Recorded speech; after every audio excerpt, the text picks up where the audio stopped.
Hello and welcome to NoCB, a grand... forgot the caption bot. One sec. Starting over. All right. Okay, caption bot is now working. Or I guess shut your butt is now working is how it chose to interpret that. Shut your butt.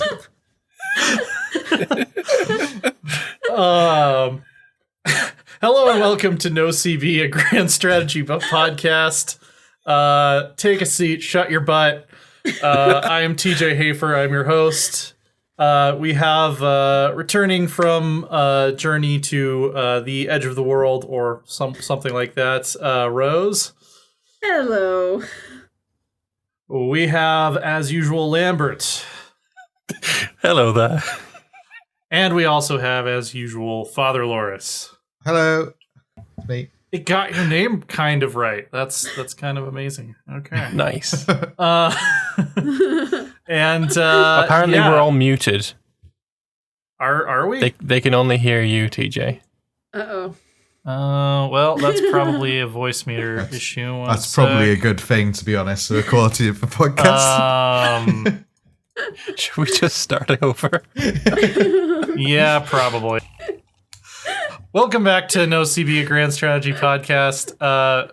The podcast where, in my hubris, I declared before we started recording that everything was actually working properly without having to mess with it, and therefore doomed us. I doomed us all. I'll keep the intro from the first take. You guys know who we are. The caption bot isn't picking us up now. No, it is. There we go. Caption boat. There caption boat. Yeah, okay. Okay. Caption boat is picking us up. We got it. It's okay. floating away. So we should have sound. We should have captions. We should have all battle stations go at this point. Unless I jinxed it again. Yeah. So we're here to bring you the latest grand strategy news, and because if you listen to this on Thursday when it goes up on SoundCloud and everything, it will be Valentine's Day in the U.S. and also the 8th anniversary of Crusader Kings 2. You mean Friday? Friday's Valentine's Day. Friday. Okay. Yeah. See, I should know these things. Look, time zones are a thing. When it goes up, yeah. It's probably not Valentine's. It will be it'll be Valentine's Day in New Zealand probably when this. Yeah, there you go. But then it wouldn't be Thursday in New Zealand. That's always been my excuse when I forget to. Don't worry. Listen, you can't prove. Valentine's week. I control the final edit. Nobody can prove that I got this wrong. That's really what's important here. Chat, they'll never believe you if you tell them I said something incorrect, because I never do that. But before we get into sort of the topic of relationships in grand strategy games, we have a blank black screen because I restarted OBS and now it's not displaying the dev diary correctly. Okay, we have some. We're real professionals around here, folks. This is the most professional podcast in history. We have some dev diaries, starting with CK3. We got a look at the learning lifestyle. What stood out to you guys about this one? There's a focus on medicine. Yeah. Which it's not something we really saw in CK2. Like, you could randomly get a physician, but... Yeah, I mean, outside of like the hermetic stuff for monks and mystics, yeah, it wasn't really a huge focus. What I'm hoping for from this too is like a bit more focus when you are the court physician, being able to have more interactions with your liege. Because I always thought that was something that was quite disappointing in CK2. When you were court physician, you don't get the events where you're like trying to do the surgery, which I would have loved. I didn't even. I guess I don't play vassals enough. I didn't even realize you could be court physician as a player. Yeah, you could. Oh, okay. Oh. I want to accidentally castrate my my liege. Exactly.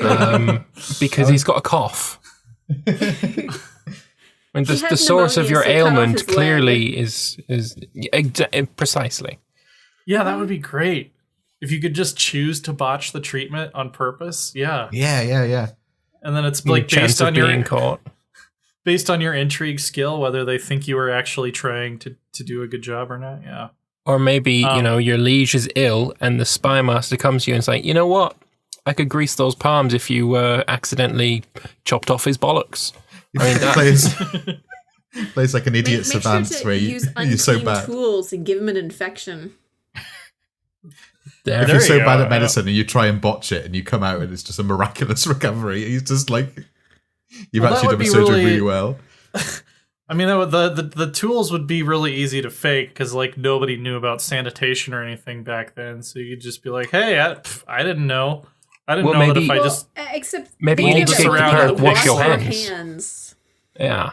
Oh yeah, there is a wash your hands perk. There's literally a wash your hands perk, which is funny because that's like one of the biggest like innovations in public health like ever that they just didn't know about in the Middle Ages. So I think it's hilarious that one of the like misconceptions about the Middle Ages is that people were really unclean when bathhouses were actually quite popular. It wasn't until the later Middle Ages when the church started decrying them because it was men and women washing together, which was they made good ideas. Yeah, no. The whole way they thought about health and medicine and stuff was all about smells. So if you smelt bad, you were unhealthy. So you smelled good by going to the bathhouse a lot. It was miasma. Yeah. That's how they thought and it was. Then when bathhouses became no-nos, they started just smothering themselves in perfume. Yeah. Well, and I remember there was like some myth that like you could prevent yourself from getting the Black Plague by just like holding a flower under your nose or something that. So that's where the plague doctor masks, the long noses were just filled with like scents. Potpourri. Yeah. Really? So the idea is that if you didn't smell anything bad, you couldn't get ill because all disease was spread through bad smells called miasma. Yeah. Which I think with these bathhouses too. The disease would come through the air. Yeah. They did recognize the fact that you can't always scent it. Yeah, it's just like the plague itself wasn't spread through it. It was fleas, wasn't it? Yeah. Did that one. Yeah. Interesting. Didn't help with, surprisingly. This is a really interesting tree because it also has like some effects on like your stress gain and how often you can have a mental break. So I would love honestly to have a 3-year cooldown on that in real life. That would be pretty badass. I like the pedagogy. Your wards can get additional skills. Plus they can become your friends. So it makes it a little easier to train up all your vassals' kids to love you. Yeah. Yeah, that's going to be really cool. Sort of a Fagin type character. Yeah, that'd be pretty good. There is one thing I would like to pick your brains about because there's one particular perk that I really didn't like. Know thyself. When death of natural causes is 1 year away, you'll receive a warning. I felt that was going a little bit too far into the realm of fantastical. Unrealism. We spend a lot of time with people who are in their 80s or 90s these days. A lot of them, they do start to get this feeling of, I don't have very long left. It's not as precise it's hardly here. But it just feels very feel strange to falling me. Or failing. Yeah, you should maybe get a trait that's like, oh, you're very, very weak now, and then, increasing the chance of death by natural causes. But, like, I don't know, that one just felt not great to me. I like what Chat's saying there about doing something like you get a pop-up saying, I can feel it coming, and it can be anywhere from, 6 months to 1.5 years. Ooh, I tell you what would be really good if you get the paranoid trait and it could fire. Oh, that would be great. There we or are. like you just always think you're gonna die. Yeah. So you take the medicine path and you just become a massive hypochondriac, like most medical students do. Obsessive pessimism. So what was interesting to me about this is because in CK2 there really would not have been a way to even have this trait, which made me want, because it was mean time to happen your death was basically like, it was mostly RNG based. So I was wondering if they switched to something that's more like the Imperator system, where it's basically a ticking clock and you can see exactly how close you are to death. But they actually talked about it in one of the replies. So don't tell anyone I let you know this, but the day has already been written for all of us and none shall escape the appointed hour. Yeah. So natural causes is still based on your health, age, and some randomness. Know thyself uses a specific workaround to function. So I'm very curious what that looks like under the hood. Like, what actually is the set of numbers that determines when you're going to die? Is it going to be as random as CK2? Is it going to be less random than CK2? I think that the fact that that perk exists opens up a lot of interesting questions about the basic game mechanics. I will say, as much as I like Imperator, knowing exactly which day your ruler is going to die, I really, really don't like. Yeah, like, I wish it was a little I don't more. like that bar. I don't want it to be in the game. Well, I think how I would maybe prefer it is if you had a health bar like there is in Imperator now that just tells your overall health, but it's not like when it gets to 0, you're just going to immediately die. It's like when it gets to 0, you're more likely to die, but it's not like a fuse. Another way of doing this know thyself using a mean time to happen system could be if your mean time to happen event comes up that says, by the way, you're dead. Instead, it will give you this, oh, by the way, in about a year's time, you're going to pop your clogs. And then that sets off a non-mean time to happen scripted that could be it. That's probably what it does. Yeah, like the way it says there, it could effectively be an event that fires that kills you in a year. Yeah. That makes sense. So it preempts the death trigger and gives you another year to live, basically. So has this health Still don't like been it. confirmed? Because I actually don't like that change at all, actually. I do like the idea of you just don't know when it's going to happen. Yeah, like nothing has actually been confirmed. We're just wondering about it. Cool, that's all right then. Yeah. Let's see. So you get the celibacy toggle. Is sharing something with us. The actual implementation, if I remember rightly from when I added it, is that we flag your character as getting a second chance, and when you roll the natural death dice and do die, we code in a check if you have a second chance. If you do, we skip death execution and notify a script about it to give you the 1-year warning, and then it kills you a year later. Right. Fucking nailed it. Still don't like it, but I nailed it. I prefer that. I prefer that to, like, you know, having it be that's very interesting. It's also interesting that we now have health perks in multiple trees. Because in CK2 it was like the day you turn 60, you just take up hunting all of a sudden. Yeah. But now we know that there are multiple focuses that can give you more health. I was a 23-year-old and I died of poor health with no visible modifiers on me at all. That's rough. It was very but rough. also kind of okay at the same time. Like, there was plenty of people who just, you're still in the prime of your life, and now you've just died. Good job.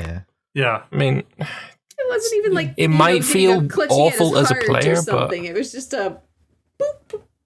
Could have had a stroke. We're dead one day. I quite like it. I quite like I like that. Well, I don't like the feeling, but I appreciate, you know, CK2 when you get that big screen, it's like, bang, you're dead. It's like, oh shit, didn't expect that. Yeah. And then suddenly everything's in flux, and you know you have to scrabble together as the air, and it's all It's a succession game, so I've left the next player with a 4-year-old. Oh no! Oh my goodness! So were you playing? You got to play as this character for how long? Maybe like a year or what? I took over at 15. I guess the advantage of that is if you make it to adulthood intact, at least you know you're going to be getting some juicy long reign bonuses. Yeah, unless you know he dies at 23 as well. Yeah, it runs in the family, you know. And we keep marrying our sisters, so like passing those diseases down the line. All right. So we got the celibacy toggle back, which was previously tied to societies in CK2. If you don't want to have so many damn kids because of Gavelkind or whatever other reason. Or you do ultimate genitor and you just keep going until you get the perfect kid and then you stop. There you go. go. The rest of them die suddenly at 23. I find it odd that being underneath the medicine tree rather than the theology tree, I guess. But it feels like it should be under maybe both. Yeah. I don't know. Yeah, some of the where these are placed is a little bit weird. The other ones that I was kind of intrigued by, though, there's one that is they didn't talk about what it is, but cultural fascination progress. Yeah, they didn't talk about it. They said we have to wait till later. Yeah. So that's the game is adding weebs. There's a lot wait until later things. You're just like you're Danish, but you're just like super into Estonian shit. Like you have my god, wall carvings and stuff, and you know you're always just talking about the latest Estonian. I don't know. They didn't have like stage plays, so I don't know, dances, folk dances, something like that. Yeah, I guess all of the Estonians have the Finnish cultural fascination progress. You're heading down into Estonia and explaining Estonian cultures to Estonians, even though you're not Estonian. I met an American who was like that about Wales. It was farther terrible. Down the tree, they have open-minded, which is ignore negative culture or opinion. That's kind of cool. I mean, if you're taking over an empire and you're still trying to like get everyone to be your primary culture, taking something like that could really stabilize your reign. Is that for like unrest in provinces, or is that for the new vassals you've just picked up along the way? I'm not sure. It might be for both. It could be. But it says opinion, which seems more characters. Yeah, that's what I thought too. I would assume it's probably vassals, but I'm not sure. Yeah, but the way it's phrased, I'm pretty sure it means like they don't care about your culture, but the way it's phrased, it makes it feel like you don't care about theirs, which gameplay-wise means nothing. Like, you know, you're really open-minded, but they're not, so it doesn't matter. It just forces open-mindedness on people. Yeah. There you go. Yeah. And look, we can buy open claims. your mind, or we will open your mind. Just, you know. with an axe. Along with the snip. That's where I was going with it, yes. We can also buy claims now with the theology focus. So that's going to be an interesting incentive to grab this one for sure. You can basically do that by like gifting the Pope money. Yeah. I hope it still goes through the head of religion though. So it'd be kind of weird to get a claim with a... Yeah, I mean, I guess it would have to function differently based on whether your religion has a religious head or not. Yeah. What if you are your religious head? They didn't show an alternative for that one, but several of the others, they showed alternatives if your religion doesn't have that. Yeah, there was one where they said specifically that it was going to be different for aggressive religions versus... it was Defender of the Faith. Defensive religions? Yeah. So it was, you get tyranny gain is minus, and same faith opinion is plus if you have a aggressive religion. If you have one that's more accepting, you get diplomacy per level of devotion +1, and your monthly piety is plus 20%, which that seems really powerful. Yeah, for sure. Probably going to be pretty rare as well. Yes. Yeah. Yeah. Anything else about this particular dev diary before we take a look at so there's a section they teased. There's a lot of things about, coming in future dev diaries. Prophets, which seem very interesting. How are they going to add prophets to the Islamic religions, though? Well, I imagine they're heresies.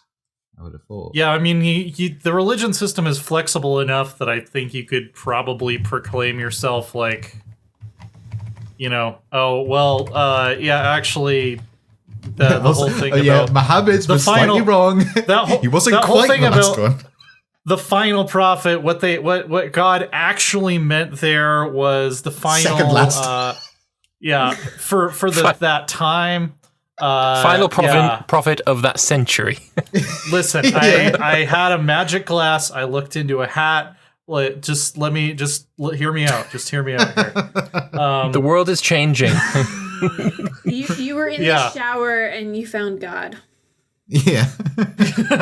I was washing my hands because I have the perk so I don't get sick, and God came to me and told me I was a swell dude, despite the fact I was washing my hands after I just tortured a dude. But doesn't matter. God's like that. The snip because you're a good old Greek guy. There you go. When I saw the prophet trait way back in October, I have no idea if any of this still works the same way it did, but I think it gave you a discount on reforming your religion or something like that. But the fact that they're not showing it to us makes me wonder if maybe they've been reworking that system in some significant ways. It does something else, something more. Yeah. So we'll have to wait and see for that dev diary. I hope it intersects with a possessed trait in some way. That'd be pretty interesting. That would be cool. Like if you can unlock unique religion reforms if you're possessed. Yeah, it'd be like the voice of God, Sort of. You're not a prophet. You're just a demon. Yeah. There you go. Well, or you could be the next Joan of Arc. Yeah. There was a Joan of Arc event chain in CK2, but you couldn't actually be Joan of Arc. Nah, you just had her in the court, right? And she was very powerful. Although one of my longest campaigns, my character married Joan of Arc, and their son was one of the most amazing stat characters that I have ever seen in CK2 in my entire life. And founded a bloodline. It was good stuff. That's pretty powerful. Now imagine if you've been playing as or been able to marry the son of Satan at the same time. Yeah. You got both the son of Satan and the voice of God at the same time. Okay, I love Caption Bot. Marry this phone estate. We should probably touch on immortality a bit too. So immortality is not in the base game. Yeah, they're including. They say it's not going to be in any vanilla events or traits, but there is a trigger in the game to make a character immortal, and even to set their effective age using events, which is kind of cool. I hope there's events for you to seek immortality. It's just none of them work. That would be funny. That would be funny. Yeah, but this would be like when make Chinese it a lot emperors. easier for the people who do the full conversion mods. Yeah, definitely.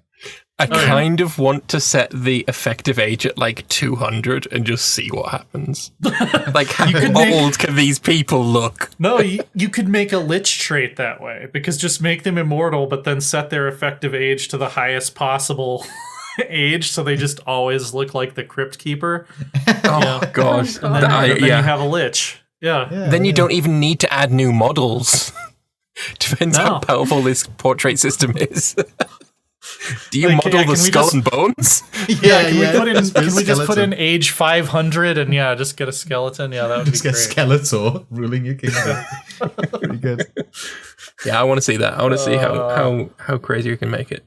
Yeah, that would be great.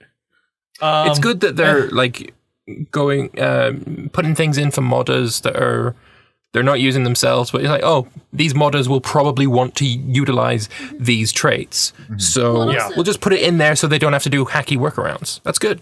And it shows how understanding they are that a lot of the extended lifespan of games like CK2 and such are because of the full immersion mods.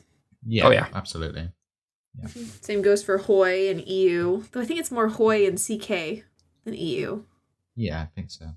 Speak for yourself, Mayo and Texas. Yeah, I was going to say, we got him started though. It is a full conversion, but it's not we're adding fantastical fantasy lands. Now they're just removing it. Goodbye, development. I'm also going to say that this does not look like a very happy relationship right here.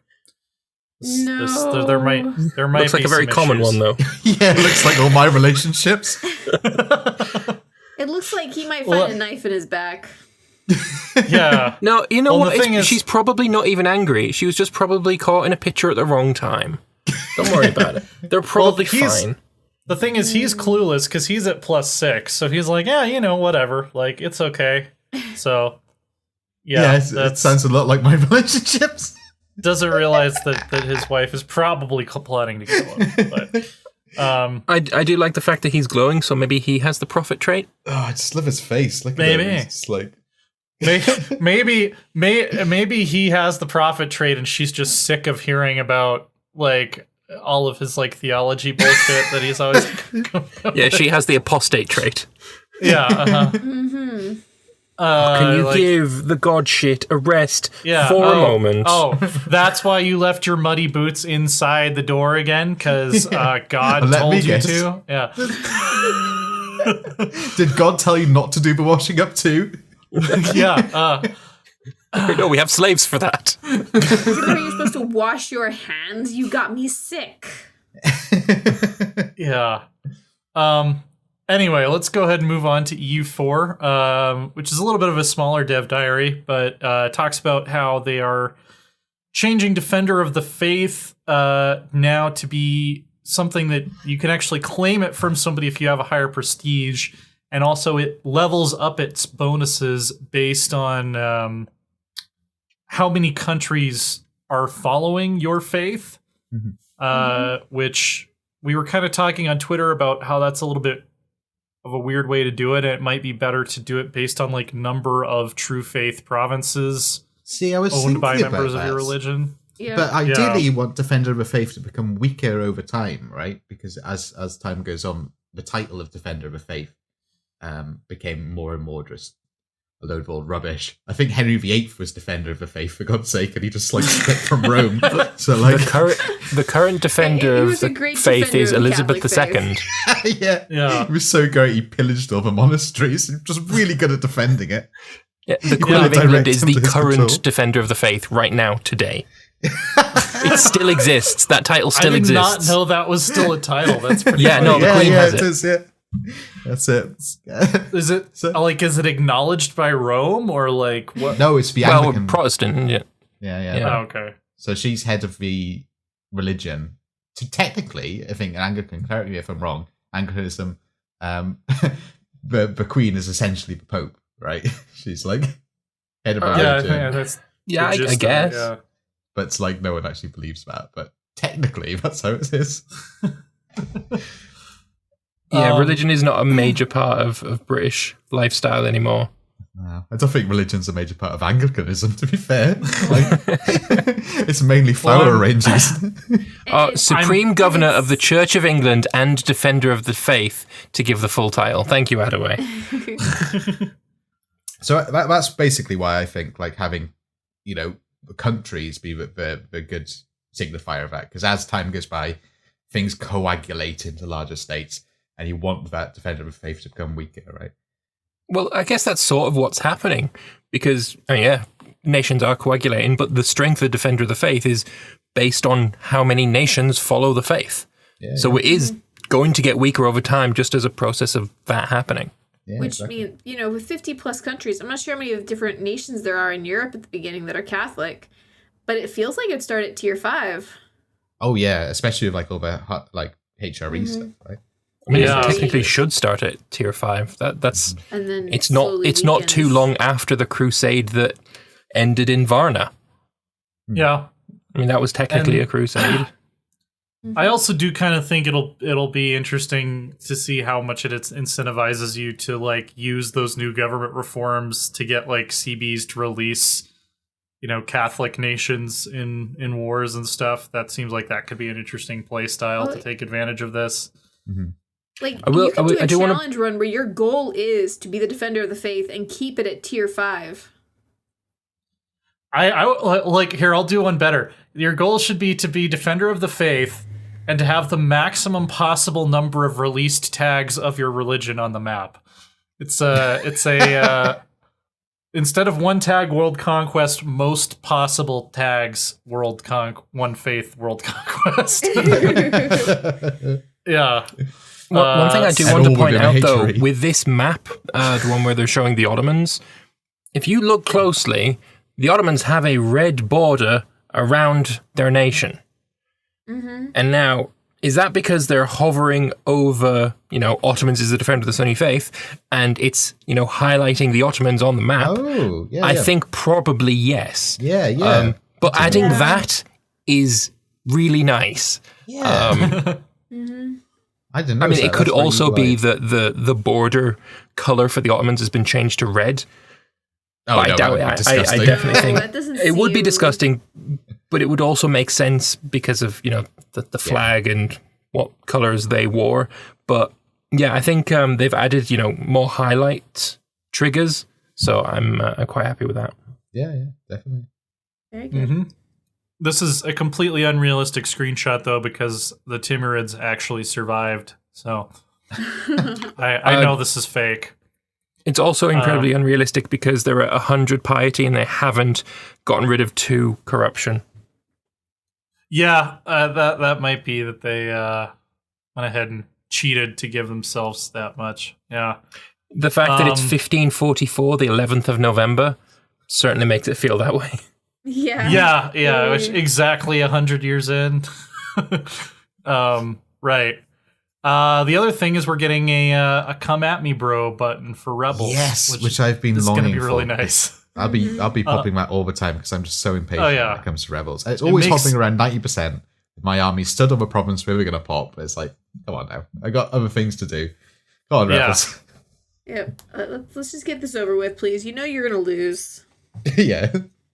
Just it does make them 50% stronger, so it's not going to be like an automatic, like, oh yeah, I want to do this at every opportunity, but definitely like if I'm about to be pulled into a great power war, I don't want to have rebel stacks running around that I have to send troops home to deal with. So. Or what if it's the opposite? What if you're being invaded and you want to provoke the rebels and make them pop up? You can't do it while at war. Invading army. Can't do it while at war. Can't do it while at war? They said it's you can't do it at war to prevent exactly that. But it will encourage me to accept military access requests much more frequently. Also, you want to march through my land? Just take care of this. Thank you very much. One thing I am concerned about is it becomes a little bit silly when you're doing something like trying to convert your country and you're just like provoking the Christian rebels or whatever, or trying to become revolutionary and you just start provoking the revolutionary ones with the intention that they're extra powerful to become. Yeah, if you're trying to do something like religion flip or become the revolution target, this will actually make it easier to do that. I didn't think much Is the revolution target still tied to rebel sieging the capital though? I don't Except they know. are changing revolutions, remember? Religions, aren't they? Yeah, that's what I'm thinking of. Yeah, there's going to be a new way to become revolution target that was showed off in a dev diary a while ago, but I don't remember the exact details. Yeah, I kind of assumed it still got triggered by the rebels capturing your capital and then it kicked off as events, but I could be wrong. Didn't even have to be revolutionary rebels sieging the capital. I know, it's great. It could be nobles, which I thought was hilarious. Oh yeah, the centers of revolution. Yeah, it has changed, so that's no longer a thing. So did they make it so that you can actually side with the revolutionaries, or did I just dream that because I've wanted it for so long? No, I believe you can. Yeah. Okay, cool. All right. That's how I always wanted it to work. Is like you can choose the revolutionary side, and then the monarchists become the rebels. But we've got to do something about this caption bot. It's just called it Dev Diarrhea. To be the revolutionary sexual dream. I have lots of those. So this is another thing that is, I don't know if it's been shown off before, but 2 Sicilies, that's a new tag, I believe. No, that was in before. Was in before. Damn. It was it was formable, yeah. Like hardly anyone ever forms it, but you can. Yeah. Oh yeah. Anyway, any last thoughts about EU4's dev diary for this week?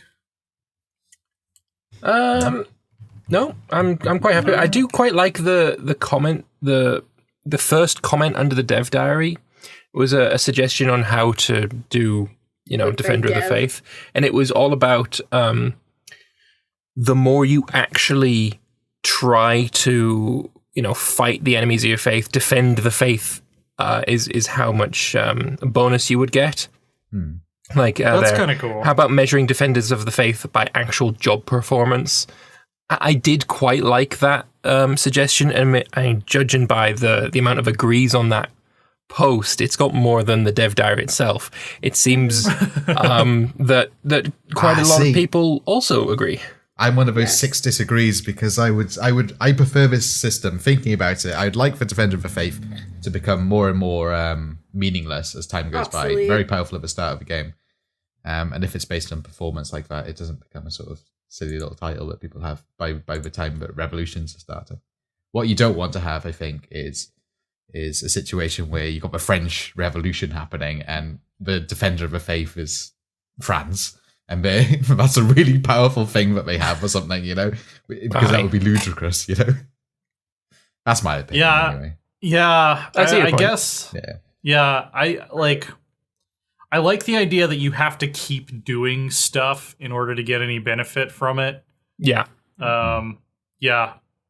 But don't you lose it if you fail to answer a call to arms from one of your... That's how it used to work, yeah. That's how it works losing currently. A war. They didn't mention anything about that changing, so it's quite likely it still works that way, and someone can steal it from you then. Yeah. Yeah. Interesting. We'll have to see how that works out. Might be having Grugi on the show soon, by the way. Yeah. He's interested in talking to us about EU4's progress over the last year. Stellaris, we got another very long Q&A that we're just gonna skim over because it's a lot to take in. People have been playing Stellaris more recently than me. Is Gate Builders a new thing, or has that been around for a while? No, that's the people through the L gates. Yeah. Okay, because I've only done L Gate twice, and I got really boring scenarios both times. Oh. I did a multiplayer once where the chance of it being the painful gate builders was at 99%, and they were also buffed considerably. And then one troll player decided that it was going to be his mission to open the L gates, and he opened it when everyone had about 10k fleet power, and they had about 200k fleet power in every one of their fleets. So that game ended quite quickly. Yeah. It seems like a mutual destruction situation. Yeah. I quite like that. I like that it's very possible to bring down the complete destruction of the universe. It's the end of the cycle with a few fewer steps. Yeah. That's one thing I wish they'd change, because the end of the cycle is not available in multiplayer. Because I always having it. I know, right? Wouldn't it be great to have a sort of death cult in multiplayer? It's great. Are you sure? Just have the option to turn it on, at least, yeah. I'm fairly sure the game after that, the same guy tried to do End of the Cycle, but the game got too laggy before he managed it. I think it just doesn't. That's the one if you're going psychic, right? Yeah, that's right, yeah. Yeah. You end up with only one planet. Because it's one person just screwing over the whole game. Right. I guess. You become the Chaos Marines for 50 years, and then and then you die. The Death God shows up and kills everybody. Basically. I'm almost certain he got that boost. But then he didn't get to the you're dead now situation. Interesting. Is it maybe a setting? It'd be funny if the way it works in multiplayer. If the way it worked in multiplayer was it just kills the player who summoned the end of the cycle after 50 years. I think it does. Oh really? Okay. Yeah, after the buff is gone, it just destroys your civilization. You're left with all your worlds get sundered, and you're left with spoilers, by the way. If you haven't played this, and you're left with one world, but the rest of the universe is fine. Well, usually it spawns the ultra demon thing that just goes around killing everybody, doesn't it? Yeah, that too. Yeah, battle can kill other people, but kills the person who summoned it, and they start over on an available planet somewhere in the galaxy. Yeah, and then it goes after the rest, apparently. So I think it would be funny if in multiplayer it just doesn't go after anyone else. It's just like, hey man, this is the price of what you paid for. Yeah, I kind of like that it would go after everyone else. It forces the rest of the players to like band together to fight this demon bastard, and then that's the end game, isn't it? Yeah. I enjoy it. I like that. And if a universe ends, great. And if it doesn't, great. That's game over. It's all about the journey. Exactly. Yeah, I mean the entire situation for that multiplayer was we're role playing. If you don't role play, then you don't win the game. Yeah, I won that game. Yeah, it was great. Nice. I like that rule set. Yeah. We're finally getting an improve relations button 4 years after launch. So that's going to be nice. It's going to actually be possible to get somebody who doesn't like you to like you. I know I brought up at PDXCon when we got to take a look at we got to play on was there's no way to make the other people in your I just said faction. I have different games on my Federation. Head. Federation, thank you. In your federation like you more, so you can convince them to upgrade the federation. Yeah. There was literally no way to manage that at the time. It was kind of a weird omission from Stellaris, yeah. Like, there were just certain barriers that were, like, insurmountable to diplomacy. And now using envoys, you can kind of get around those if you're willing to devote an envoy to it, which is kind of cool. I still think that it's kind of strange that... Where's the one about overlords? Will there be any changes to deals made between subjects and overlords, new subject and overlord types, flexible tribute and obligations, or changes to the current relations? And they responded, it's definitely something we want to do, but we haven't been able to get around to it yet, which, I don't know. This is the diplomacy patch. Like, those are all things that I would have maybe, like, wanted near the top of the list if... Yeah. Yeah, like, there's a lot of stuff in the expansion feature list that I'm excited about, but I feel like the overhaul to diplomacy is not on the same level as the overhaul they did to military with Apocalypse, or the overhaul to economy that they did with Megacorp. Yeah. So, and I feel like diplomacy was the part that needed the most boosting. Diplomacy has needed boosting since day one in this game. Yes. Yeah. So, especially because there's so many ways to play a peaceful empire. Yeah. So I feel that multiplayer is probably the way to play most, for me at least. Actually do diplomacy. Yeah. There's a lot of diplomacy to do. And they actually addressed this in the comments somewhere that, the format of these Q&A diaries, it kind of inevitably ends up with them answering no to a lot of things. So I'm not sure if this is like... a very sort of developer way. It's like, we really like that idea, but this time we can't implement it just yet.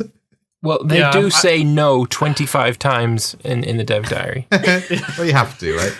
Because people have stupid ideas. Like, right? Yeah, I mean, some of them are. Yeah, I'm definitely interested to try it out. I'm just curious if it's gonna feel like a game changing patch, or if it's just gonna kind of feel like some extra stuff added on top.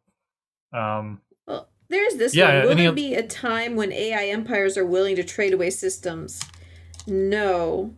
But even in games like Civ, you'll occasionally get an AI that's willing to trade away a city. You get that in EU4 as well. It's very, very rare, but it does happen. There's a system that's completely closed off and they can't get to it. I think there should be a time in there when the AI is like, okay. If there is a planet on it, I can understand that they wouldn't. Yeah. If there's no people there, then or no planet, then I can understand. But if it's giving you like a mineral and an energy, and that's it.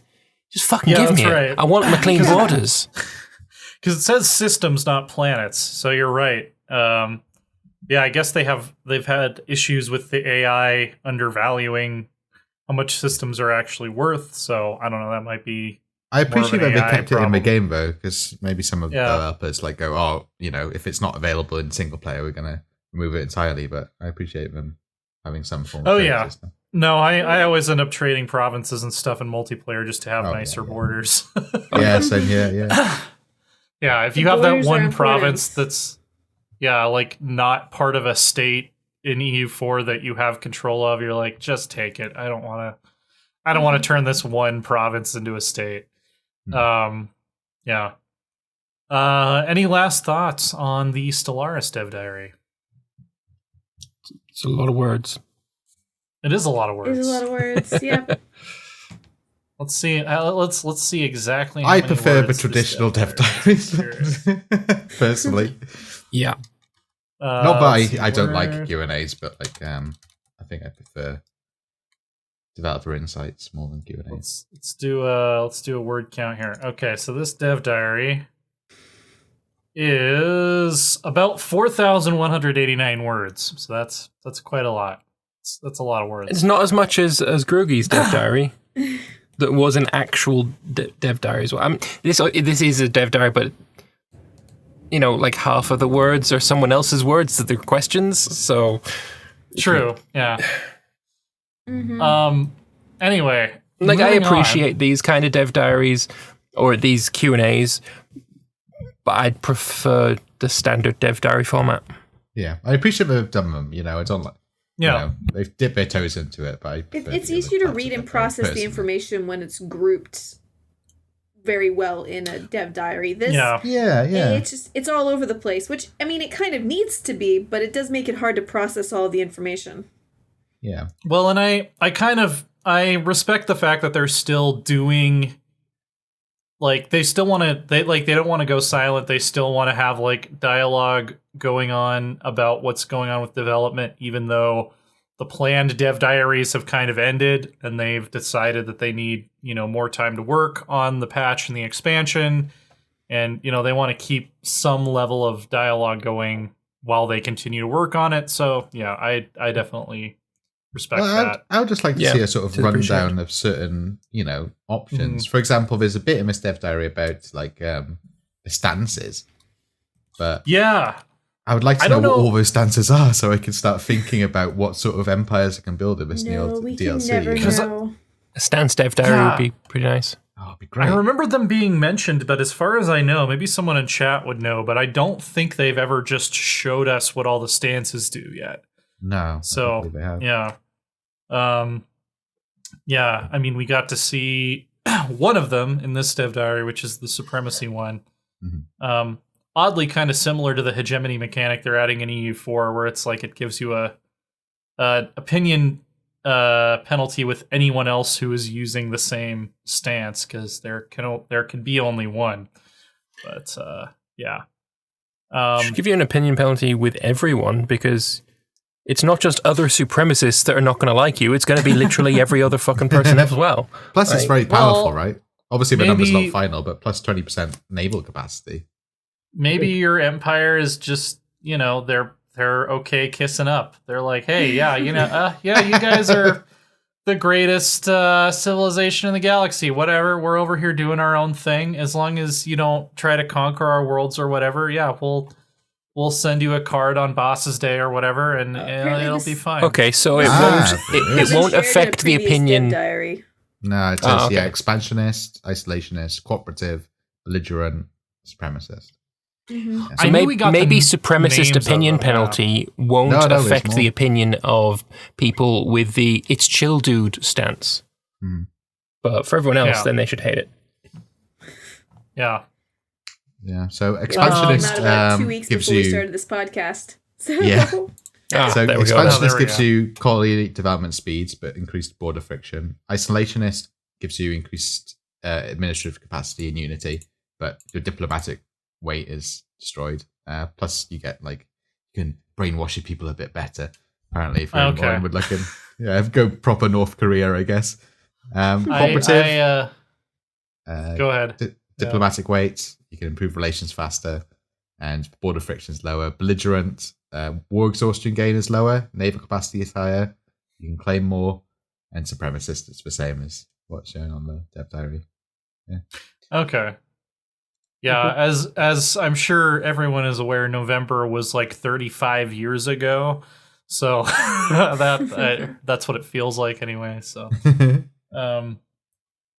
yeah. So moving on, we got a quick dev diary for Imperator about holy sites and how each deity, which they specifically said, if there are local versions of the same deity, they count as separate for this. So like Zeus and Jupiter and like all the different like versions of Zeus. Like I think there's Zeus Apollonia or something like that. There's a bunch of different cults that are all technically about Zeus. You can build a holy site dedicated to, one of the gods in your pantheon, if one does not already exist, and build it up, and they've got this kind of work in progress interface for it. What do you guys think about this one? I think it adds a lot of depth for religion and makes it much more interesting. Mm-hmm. Yeah. Yeah. Well, plus, I think it embraces... Yeah, go ahead. There's an achievement, I forget the name of it now, but basically the goal is to burn down 10 holy sites. And nice. The achievement is really annoying to do because there's no way to track which holy sites you've burned down. It's actually one of the achievements that the fewest... That's the one. It's one of the achievements that the fewest people have done, like in the bottom, 10% of them, right? Mm-hmm. This is going to make it a lot more interesting to do it, because instead of I'm just going to burn down your capital and you are of this religion, it's going to be, here is the temple of Zeus. I'm going to burn that shit down because I believe in Jupiter. That's going to be so much more interesting. And the statue of Zeus. Right. So I believe in the teachings of Buddha.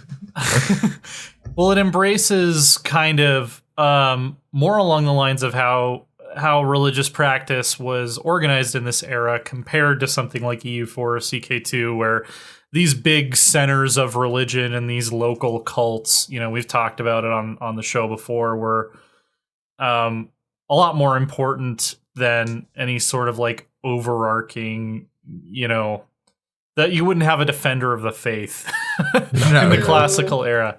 Yeah. It was a lot of it was local, a lot of it was based around specific temples and specific holy places, and which kind of translated over into when pilgrimages and stuff became a big deal in the Middle Ages. There's a little bit of post-Roman continuity for you there. I think it's definitely going to be an interesting way to sort of use the map to make your mark religiously in a way that is not necessarily, I'm just going to convert everything to my religion, which doesn't make a lot of sense in this time period. Well, yeah, unless it's like a proselytizing religion like Buddhism or something, right? Although I think Buddhism's probably the only proselytizing religion on this time period. Zoroastrianism, was that proselytizing? I don't actually know how much proselytizing Zoroastrians did. They seemed like, if you think of the Persians as the main as the main Zoroastrian empire, they were kind of a live and let live kind of mentality. So I can't see them doing a whole lot of I think believe in my guys or die. I think it was a big thing, especially some of the. I think so. I don't know enough about it, to be honest, but I think they did proselytize. They did send out missionaries and people to both India. Was it aggressive proselytization, or was it it was sort of? Well, you could say that a lot of religions are not aggressive to start with, and then after a while, when they get a big fellowship, they become a bit more aggressive. But I don't think they were they weren't like sort of zealous crusaders, but they did try and spread the faith around. Whereas I don't think Roman pagans or Germanic pagans. And it's also the same way. Just from a gameplay perspective, and a bit of a role play, if you really want your gods to have extra power, you want to go to war with that person next door who's got the temple to Zeus, and because you want it inside your borders. Yeah. Or at least burn it down so that you can build it in your land. Well, desecrating holy sites will harm relations with countries who worship this deity. Including yourself. I'm assuming including yourself. Like, that would make sense. People would get angry that you burned down the temple just to rebuild it somewhere else. Yeah, that might be that might be not met with too much public favor. There's a couple of things that I want from this is firstly, I would love to see a model for each of the religions, like temples, and I would like to see them on the map.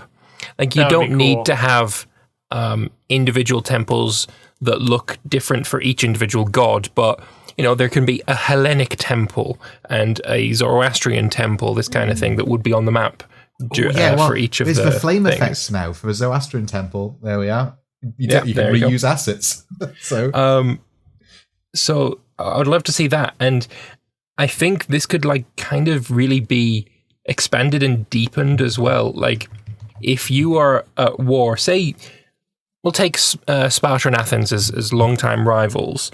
They're at war a lot. So Sparta really loves Ares, and Athens really loves Athena. They're their main patron gods. Maybe if other countries start to really like Ares, they would also have a negative opinion of Athens, because it's sort of seen as if Ares and Athena were kind of rivals.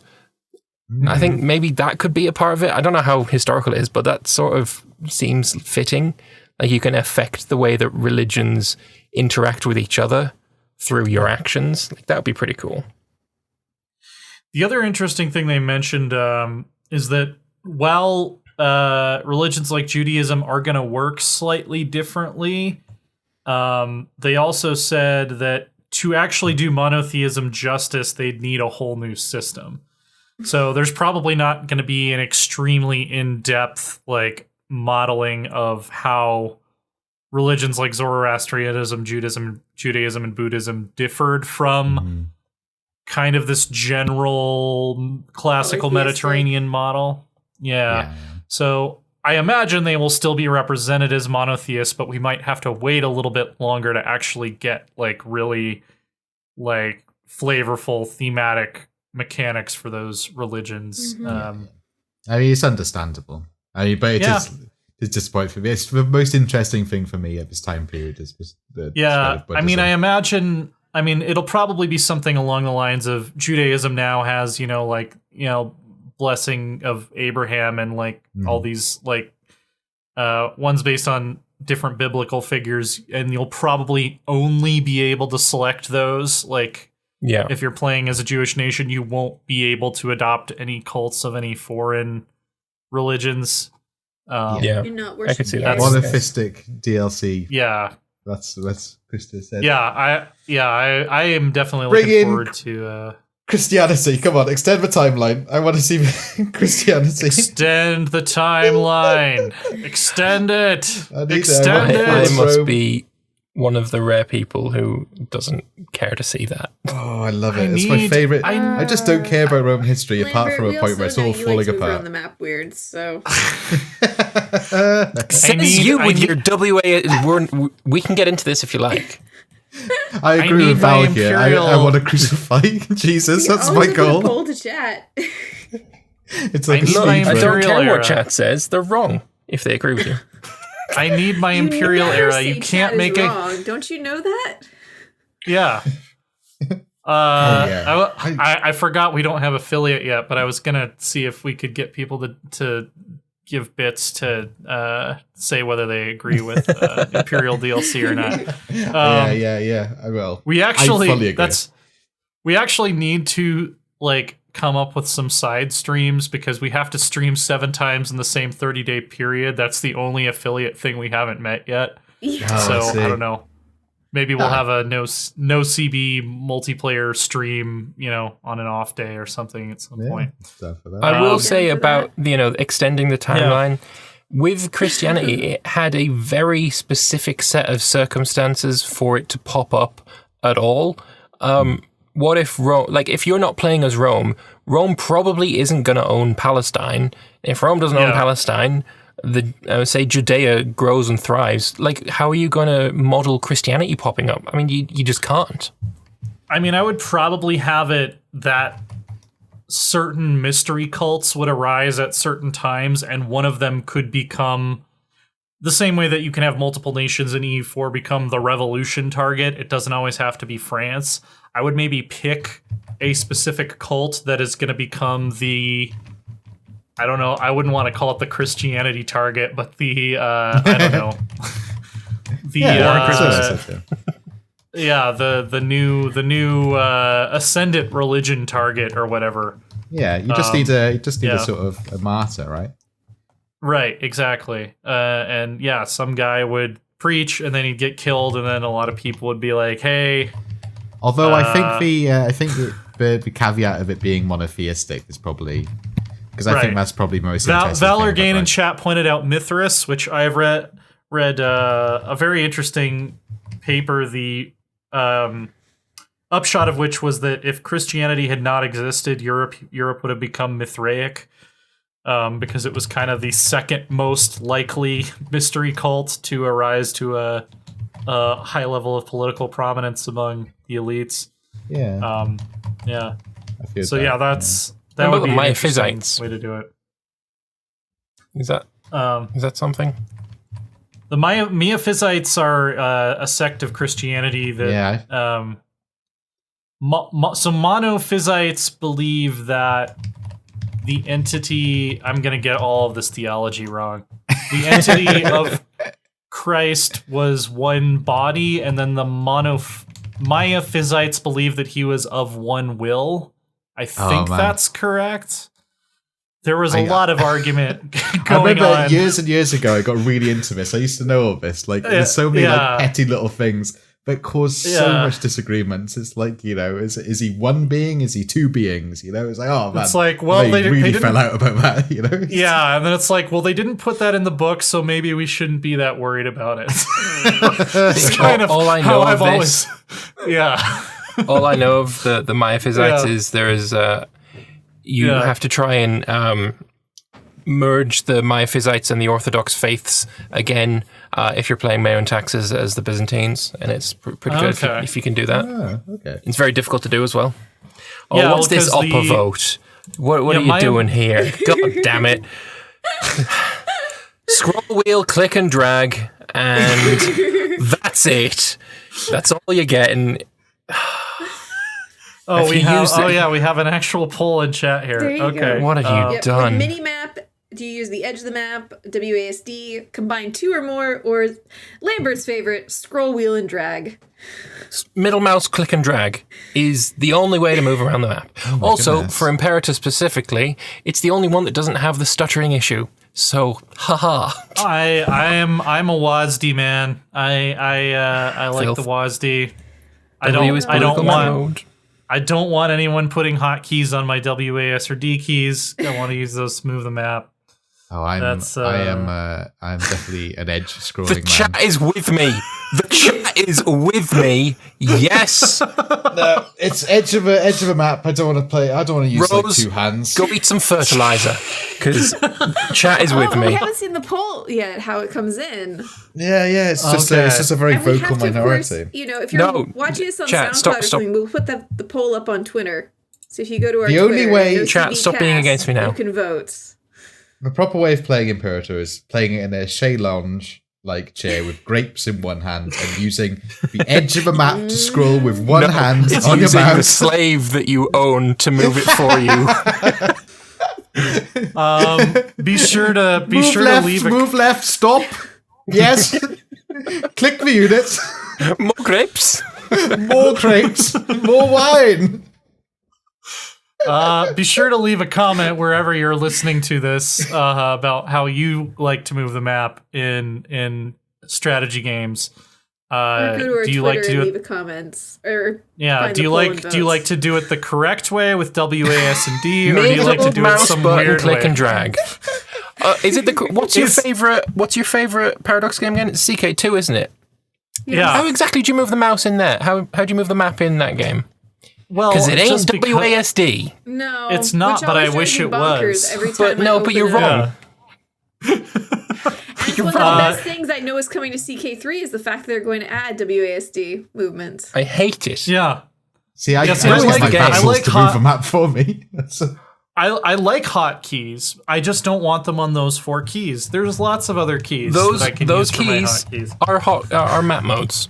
This is the way it is. This is the way it should always be, and we shouldn't succumb to the FPSization of our strategy games. Here's the hilarious thing: is we were just talking about how like frivolous it was that like all these theologians in like antiquity and the Middle Ages were like arguing about the exact nature of Christ, and then we get into like just as heated as a debate about how you're supposed to killing move each the other. map. That's true. Well, not yet. Scrap all the map controls, just have it like tank controls, Resident Evil style, right? You use the arrow keys, and you tank control your way around the map. No, we just need to change it to a text adventure interface where you type go north and then the cursor goes 1 province north. You type go west, you type select army. That's the true best control scheme. So that's Imperator. We also got I need Zed's targeting in my games. That's not it for Imperator. That's not it. What did I miss? No, we also know what the content pack is going to be called. Magna Graecia. It's right at the bottom. Oh yeah. So we actually have the first confirmed paid content pack. The whole Punic Wars was originally going to be paid, and then they made it free. Mm-hmm. Yeah. So yeah, more flavor for the Hellenic world, which I think a lot of people will be happy with. I wish that they would move out of that area a little bit more, but So what nations do you think are going to get sadly. some mission trees and stuff with this then? Because I have my ideas. I'd love to pick your brain on that one. I think they'll probably roll the Epirus flavor pack into this. Like we mentioned, it's like basically unpurchasable now. So I think all the stuff, the flavor stuff they added for Epirus, Epirus, and the Diadochi will probably end up being rolled into this. I hope so, yeah. But yeah, then I mean Athens, Sparta, for sure. Magna Graecia is southern Italy. Oh, you're right. Yeah, that's what I'm thinking. It's like it didn't really have. I still think it's going to be Epirus because Epirus had a lot of interaction, let's say, with southern Italy and Syracuse. Mm-hmm. What I'm thinking is, seems like an obvious one. Yeah, it's definitely Syracuse. I think there's going to be Epirus as well. And I'm thinking there's going to be a shared, unique, as far as that can be, trees for Republican Greek city-states and also the settled tribes in southern Italy. I think they're going to get a new mission tree each as well. So I'm thinking 4 mission trees and then Syracuse with the model and then music. Yeah. Got it. That's sort of where I'm leaning for what's most likely. And a formable 2 Sicilies. Yeah, that makes sense. Why would you need a formable 2 Sicilies? Like it. But he has a T4. I want it in Imperator. Well, you can form Magna Graecia, which is pretty much the same sort of area. It's a different name, bro. Different name. It's a better name. It's the wrong name. Because it's only one bloody Sicily, mate. No. So why are you calling it 2 Sicilies? That's the joy of 2 Sicilies. No one knows who the second Sicily is. It's one Sicily and a secret Sicily, but only 2 Sicilians know about. And stand against Carthage and Egypt. Schizophrenic Sicily. Schizophrenic Sicily. The second Sicily is hiding in the bushes. That's the one you never see coming. Call it the 2 Magna Graecias. 2 Magna Graecias. Oh, man. Call it the formable 3 Sicilies instead. So have it be a dynamic tab, so you just keep adding Sicilies for more. They're adding a new mechanic called Defender of the Sicilies, and the more Sicilies there are, the higher the bonuses go. Yeah. Well, basically, the win condition is how many Sicilies have you got? For legions of 100 Sicilies. Yes. Oh, that's my next Stellaris Empire called. Oh, God. Amazing. All right. Atlantis. Let's talk about this Hoi 4 AAR real quick. I don't know if we'll actually get to a main topic this week. But yeah. This touches on the main topic a little bit. We've got so many things that are being promised us that haven't come out yet. It's just... We've got Elizabeth Cardigan, which is on theme. She looks about 80, and she's a seducer. So yeah, that's obviously the highlight. Yeah. Yeah. She's still got it.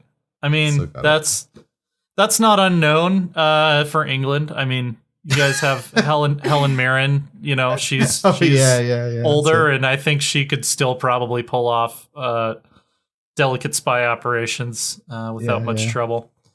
Right.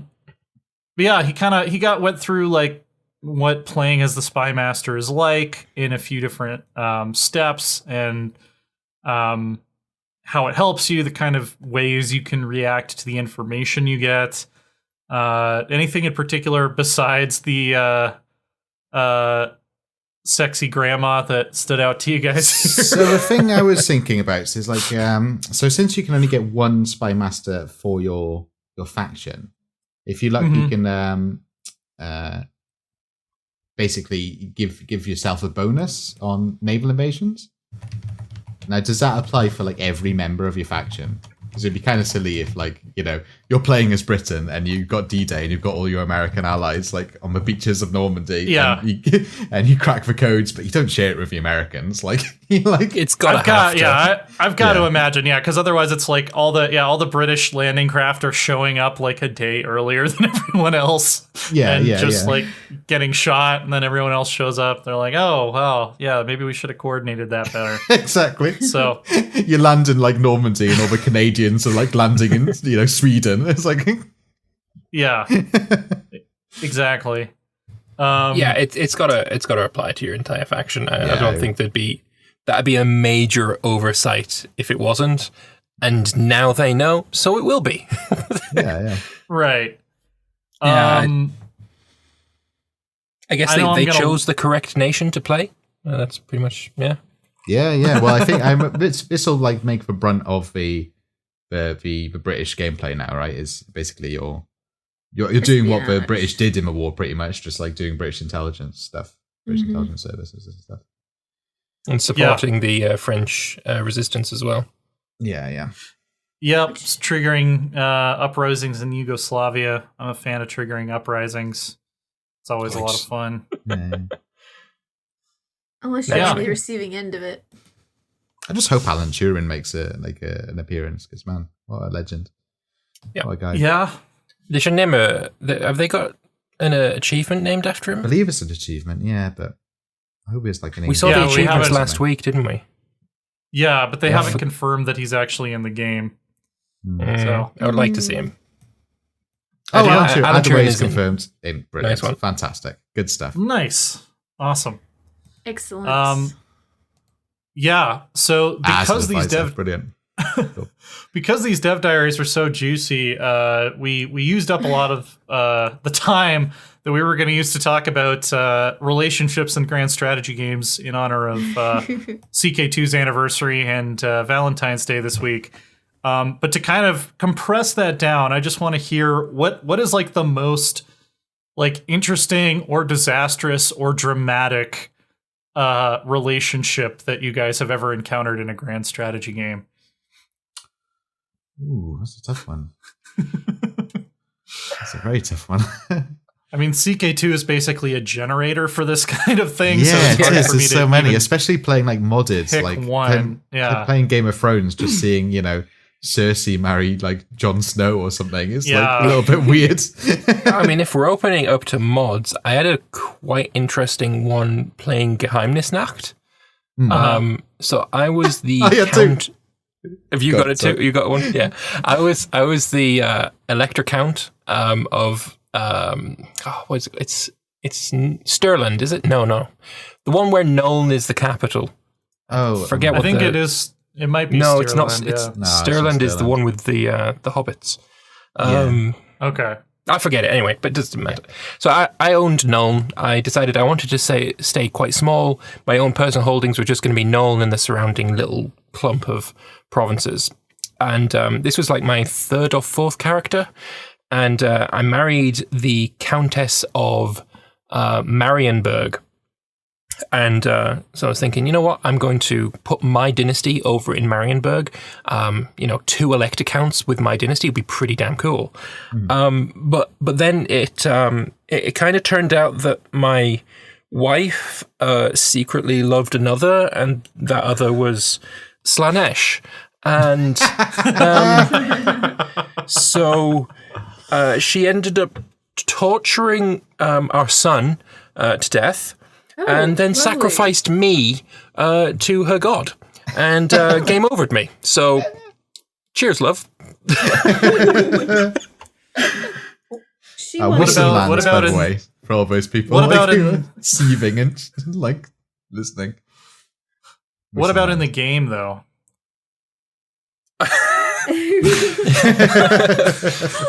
The game went fairly similar to that one. Okay, yeah. I think that's a relatable, breakup story for a lot of us. You think you know someone, and then one day they're torturing your child to death and sacrificing you to the chaos gods. See, I learned that she might be a cultist of Slanesh fairly early on into the relationship, and I was thinking, you know what, this might really spice up, the bedroom, because it's fucking Slanesh, really, isn't it? I like it turned out she was more of the torture murder style of Slanesh rather than the sexy kinky style of Slanesh. So my favorite thing about Geheimnisnacht, like, it's not hidden when somebody's got mutations. So you're looking over someone, it's like, oh, this person's got 800 eyes across their face, so you might be worshipping a chaos god. Just a slight suspicion. Why there used to be a bug have a penis now? Oh, Slanesh. No, I understand now. Why is there 800 of them all over her face? Why has it got spikes on it? Yeah, that's... There used to be a bug anyway, like I think it was just when they released for Skaven, where you could where occasionally different species would marry, and it wasn't intended, but there was a point where you would look around the map, it's like, why have you married a Skaven? Like, why have you done that?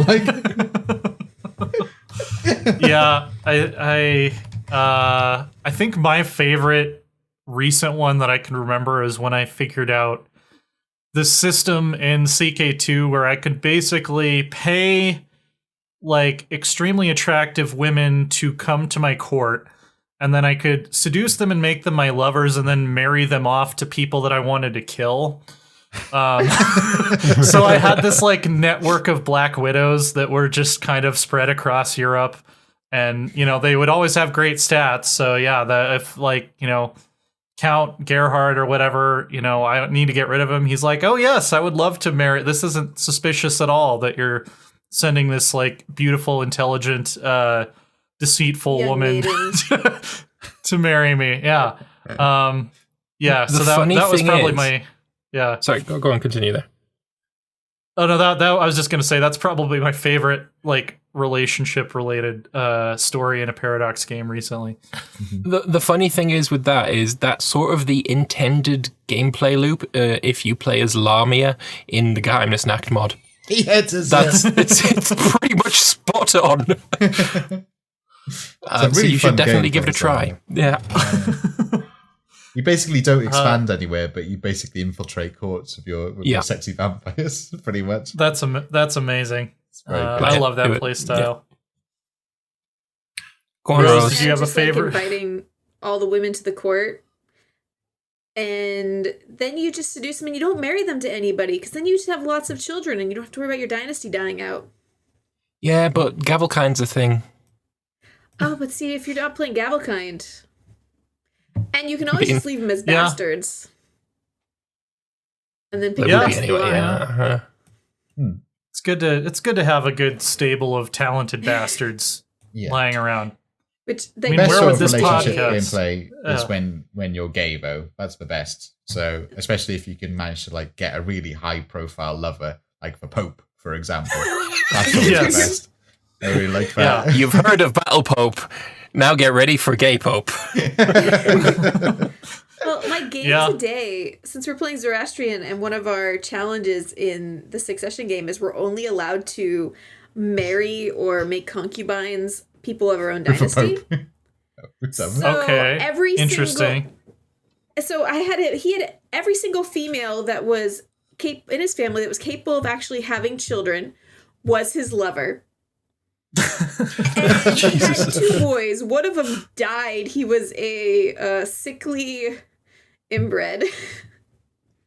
The other one's doing fine. One wonders how that happened. On the throne, but there's 2 more kids about to pop out of the womb from lovers that weren't married, or actually I think one was a concubine. I don't remember at the moment, but yeah. I guess the lover's pox disease is just a family trait at this point. You know, it's a birthmark. Oh, maybe it was his wife who's pregnant, who's also his sister, I think, or cousin. Of course. Or both at the same time. Or both. Yeah. Or both, yes, or both.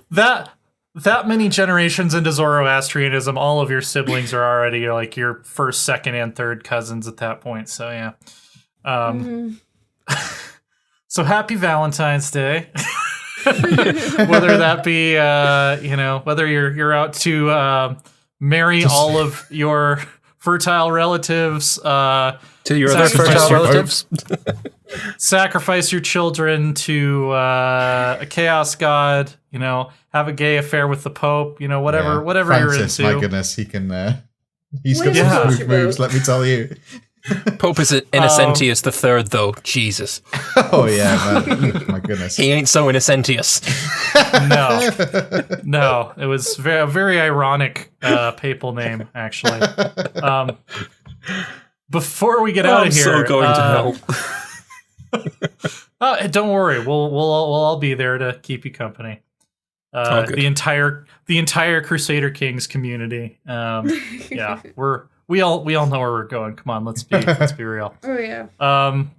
Before we get out of here, Rose, what have you been up to and where can people find your stuff? Here on Twitch, Enigmatic Rose 4. Also a lot of tutorial videos for CK2 over on my YouTube, which is also Enigmatic Rose 4. And we'll be playing CK2 this week for the good old 8-year anniversary. Excellent. Lambert, what have you been up to and where can people find your stuff? Well, I've been trying out some of the total conversion mods for Imperator Rome recently. And a couple of days ago, I did a stream with the Bronze Age mod that brought the game back to like 3400 BCE. And that was a lot of fun. So that's up on YouTube now on Lambert2191 there. And just more multiplayer, more single player achievement runs, and it's mostly Imperator. I'm not gonna lie. Sweet, Loris, what have you been up to, and where can people find your stuff? So you can find me at chapelcomic.com or on Twitter, Father Loris. And I've been doing some sketches for a few things commissioned. So I'm doing some stuff for Humankind, which looks really, really good. Ooh. And doing a little bit for Anno too. So keep an eye out for that next couple of weeks. I think I might be seeing Humankind at some point in the next couple of months. So maybe we'll do a bonus episode based on that. Oh, I think so. Yeah. Well, it's they've definitely recently great announced strategy all adjacent. the Bronze Age civilizations. So if you go on their Twitter now, you can go through all the... Basically, so if you don't know how it works... Sorry, I'm extending this podcast a little bit too long. No, you're fine. Yeah. So basically, you go through different eras and ages, and but all the Bronze Age civilizations are now there. And then when you go up to a second age, you pick a different civilization. So you go through these ages, you pick different cultures, and you sort of create a sort of an interesting hybrid, multicultural society. It's interesting. It's very I think that's going to be really cool. Yeah. Let me see if I can find. Where did they reveal that? Just trying to find it on their Twitter real quick. I found the link that says every Bronze Era culture has been revealed, but it doesn't actually name name them all. I think you have to scroll back, or maybe it's on their website, which is I think is Games Together. Phoenicians. So we got Phoenicians, Olmecs, the Zhou, which is ancient China, the Nubians. That's a meme. Making big heads, I believe.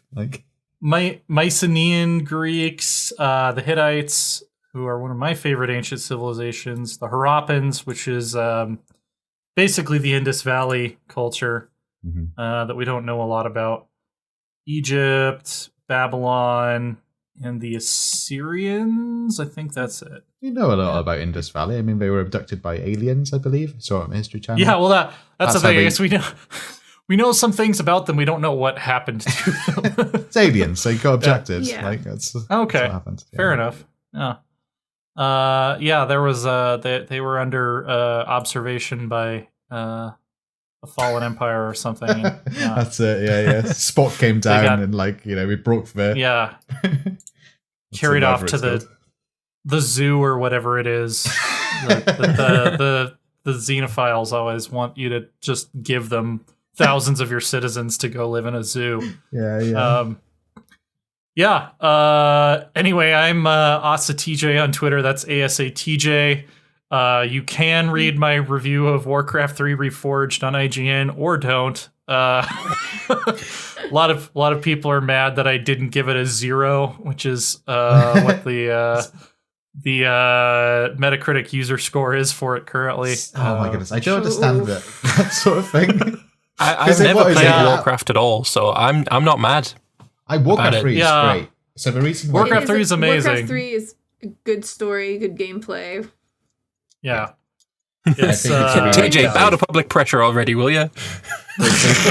Roll back on some things. If you're interested in the poll results for how to move around a map in a Paradox game, we'll share that next week in our podcast. Damn it, I want to know now. All right. And we'll see you back same time next week. Thanks for stopping by, everybody in the chat, and thanks for listening if you're listening to this later on. Until next time. Bye. Bye-bye. Bye.